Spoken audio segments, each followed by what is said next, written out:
નમસ્તે વિદ્યાર્થી મિત્રો.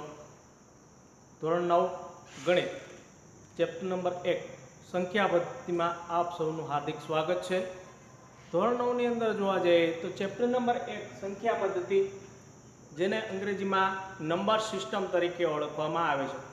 હવે અગાઉના ધોરણમાં તમે સંખ્યાઓ વિશે ભણી ગયા છો, જેમ કે ધોરણ 7 ધોરણ 8 ની અંદર તમે ઓલરેડી સંખ્યાઓ વિશેની માહિતી પ્રાપ્ત કરેલ છે. તે જ રીતે તમને સંખ્યા રેખાઓની પણ ખ્યાલ છે. આ ચેપ્ટરમાંથી તમને 10 માર્કનું પૂછાય છે. અને સંખ્યાઓની અંદર જો વાત કરીએ તો પેલી પ્રાકૃતિક સંખ્યા છે. પ્રાકૃતિક સંખ્યાને નેચરલ નંબર વડે ઓળખવામાં આવે છે. જેના વડે વસ્તુઓની ગણતરી થઈ શકે તેવી સંખ્યાઓને નેચરલ નંબર કહેવામાં આવે છે. નેચરલ નંબર એટલે કે 1, 2, 3. જ્યારે પણ વિદ્યાર્થી મિત્રો તમે રમતા હો છો ત્યારે તમે શરૂઆત ક્યાંથી કરો છો? 1, 2, 3, 4, 5 એમ કરતાં કરતાં અનંત સુધીની જે સંખ્યાઓ મળે તે સંખ્યાને પ્રાકૃતિક સંખ્યા એટલે કે નેચરલ નંબર તરીકે ઓળખવામાં આવે છે. જેના વડે ગણતરી કરી શકાય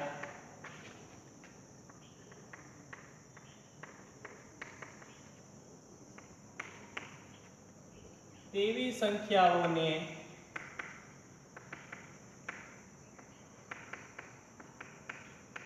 પ્રાકૃતિક સંખ્યા કહે છે. પ્રાકૃતિક સંખ્યાને આપણે નેચરલ નંબર n વડે દર્શાવીએ છીએ. પ્રાકૃતિક સંખ્યાને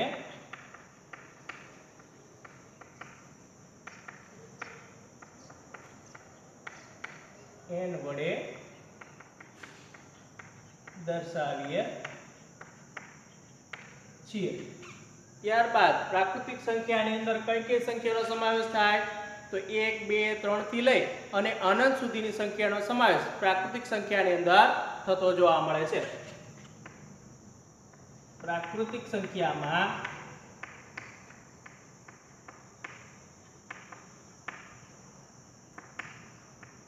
1, 2, 3 થી લઈ અને અનંત સુધીની સંખ્યાનો સમાવેશ થતો જોવા મળે છે. હવે તમને કોઈ પ્રશ્ન કરે કે તો પ્રાકૃતિક સંખ્યાની અંદર શૂન્યનો સમાવેશ થાય છે, ત્યારે તમારે ના પાડી દેવાની. પ્રાકૃતિક સંખ્યાની અંદર શૂન્યનો સમાવેશ થતો નથી.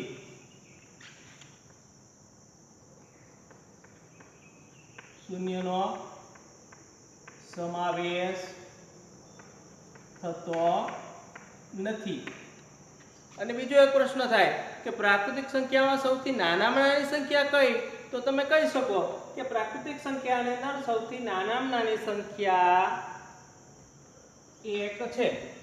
પ્રાકૃતિક સંખ્યાની અંદર સૌથી નાનામાં નાની સંખ્યા 1 છે. ત્યારબાદ બીજી સંખ્યા આવે છે પૂર્ણ સંખ્યા, જેને હોલ નંબર તરીકે ઓળખવામાં આવે છે. જેમ જેમ તમે સંખ્યા રેખાઓ પર ચાલો તો જેમ જમણી બાજુ જતા જશો તેમ તમને ધન પૂર્ણ સંખ્યા જોવા મળે છે. પછી ડાબી બાજુ તરફ આવીએ તો ધન સંખ્યાઓ પૂરી થાય પછી શું આવે? તો કે શૂન્ય આવે.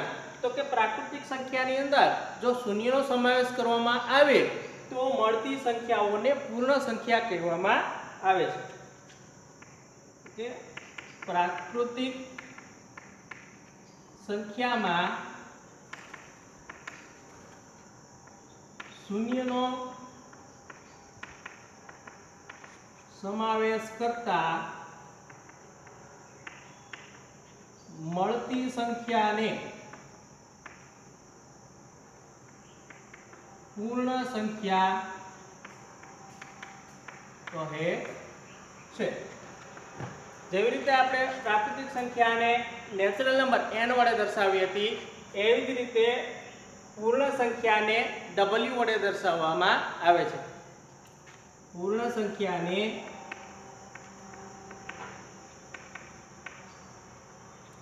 w વડે દર્શાવાય છે. તો એક પ્રશ્ન થાય તો જેમ પ્રાકૃતિક સંખ્યામાં સૌથી નાની સંખ્યા 1 હતી, તો પૂર્ણ સંખ્યામાં સૌથી નાની સંખ્યા કઈ? તો કે પૂર્ણ સંખ્યાની શરૂઆત 0 થી થતી જોવા મળે છે મિત્રો. પૂર્ણ સંખ્યામાં 0, 1, 2, 3 થી લઈ અને અનંત સુધીની સંખ્યાનો સમાવેશ થતો જોવા મળે છે. તો આપણે કહી શકીએ કે 0 એ સૌથી નાનામાં નાની પૂર્ણ સંખ્યા છે. કે 0 એ સૌથી નાનામાં નાની પૂર્ણ સંખ્યા છે. યાદ રાખો મિત્રો, આ બધા જે પ્રશ્નો છે એક એક માર્કમાં પૂછાઈ શકે છે. ત્યારબાદ પ્રાકૃતિક સંખ્યા, પૂર્ણ સંખ્યા, ત્યારબાદ આવે છે પૂર્ણાંક સંખ્યા. પૂર્ણાંક સંખ્યાને ઇન્ટીજર્સ તરીકે ઓળખવામાં આવે છે, જેને આપણે z વડે ઓળખીએ છીએ. હવે પ્રાકૃતિક સંખ્યા પ્લસ પૂર્ણ સંખ્યાની અંદર ઋણ પૂર્ણ સંખ્યા જો ઉમેરવામાં આવે તો મળતી સંખ્યાને પૂર્ણાંક સંખ્યા તરીકે ઓળખવામાં આવે છે. લખીએ કે પ્રાકૃતિક સંખ્યા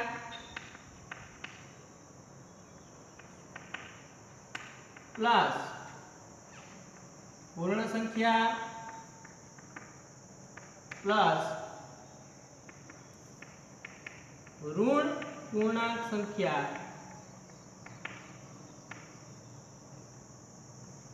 નો સમાવેશ કરતા મળતી સંખ્યાને પૂર્ણાંક સંખ્યા કહે છે. કે પ્રાકૃતિક સંખ્યાની અંદર શું જોયું હતું કે એની અંદર ધન પૂર્ણાંક સંખ્યા હતી, પછી પૂર્ણ સંખ્યાની અંદર 0 નો સમાવેશ થઈ ગયો. ત્યારબાદ સંખ્યા રેખા ઉપર તમે ડાબી બાજુ આવો છો તો 0 ની ડાબી સાઈડ શું જોવા મળે છે? તો કે ઋણ પૂર્ણાંક સંખ્યા. તો આ બધી જે સંખ્યાઓ છે તો કે -3, -2, -1, 0, 1, 2, 3 થી લઈ અને અનંત સુધીની જે સંખ્યાઓ છે એ બધીનો સમાવેશ પૂર્ણાંક સંખ્યામાં થતો જોવા મળે છે. પૂર્ણાંક સંખ્યાને z વડે દર્શાવાય છે.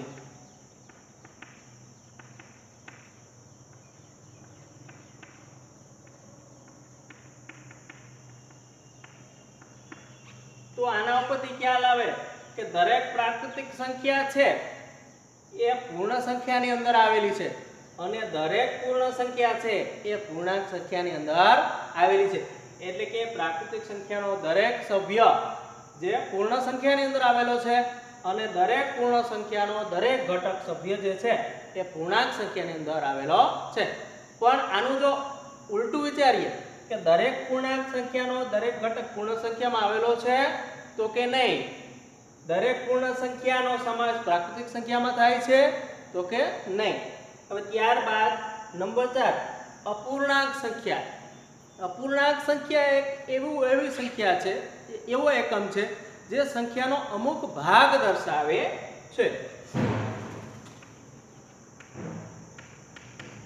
અપૂર્ણાંક સંખ્યા એ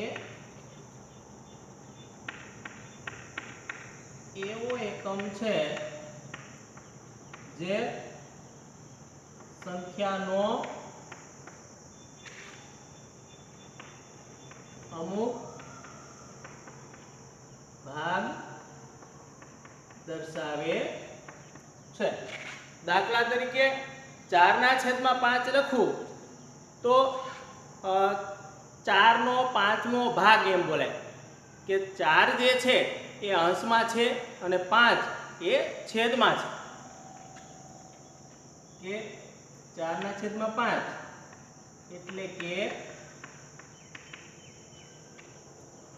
4/5 ભાગ. એવી રીતે તમે કોઈ પણ સંખ્યા લ્યો, 1/2 તો કે 1/2 ભાગ.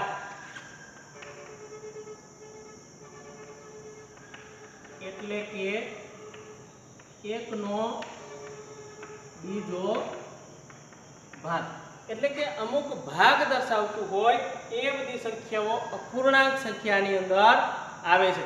અત્યાર સુધી તમે આને 4 ને અંશ અને 5 ને છેદ કહેતા હતા, પણ હવે કદાચ એક માર્કમાં ખાલી જગ્યા પૂછે છે. 4 ને આપણે કહીશું ઉત્તર પદ અને પછી 4 ને પૂર્વ પદ અને 5 ને ઉત્તર પદ તરીકે ઓળખીશું. હવે આવે સમય સંખ્યા. સમય સંખ્યાને આપણે q વડે દર્શાવીએ છીએ મિત્રો, કે કોઈ પણ પૂર્ણ સંખ્યા ને શૂન્ય સિવાયની બીજી પૂર્ણ સંખ્યા વડે ભાંગવામાં આવે તો મળતું સંક્ષિપ્ત રૂપ જે છે એને સમય સંખ્યાઓ તરીકે ઓળખવામાં આવે. કોઈ પૂર્ણ સંખ્યાને શૂન્ય સિવાયની બીજી કોઈ પૂર્ણ સંખ્યા વડે ભાંગતા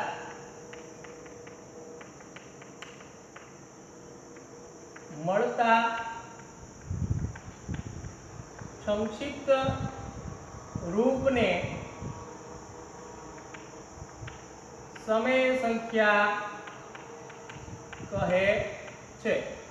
જો મિત્રો બીજા શબ્દોમાં કહીએ તો જે સંખ્યાને p ના છેદમાં q અને q નોટ બિલોંગ્સ ટુ 0 એટલે કે p ના છેદમાં q ના સ્વરૂપમાં દર્શાવી શકાય અને q ક્યારે પણ 0 હોય નહીં એવી બધી સંખ્યાનો સમાવેશ પૂર્ણ સંખ્યાની અંદર અને સમય સંખ્યાની અંદર થતો જોવા મળે છે.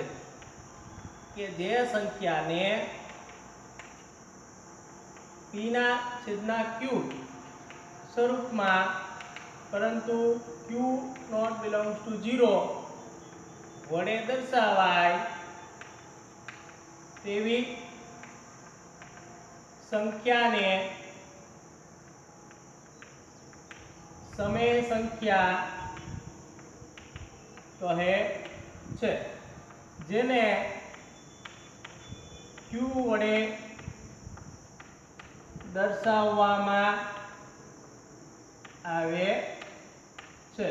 રાઈટ મિત્રો, કે જેટલી પ્રાકૃતિક સંખ્યા, પૂર્ણ સંખ્યા કે પૂર્ણાંક સંખ્યાઓ જે છે એ બધીનો સમાવેશ સમય સંખ્યાઓની અંદર થતો જોવા મળે છે.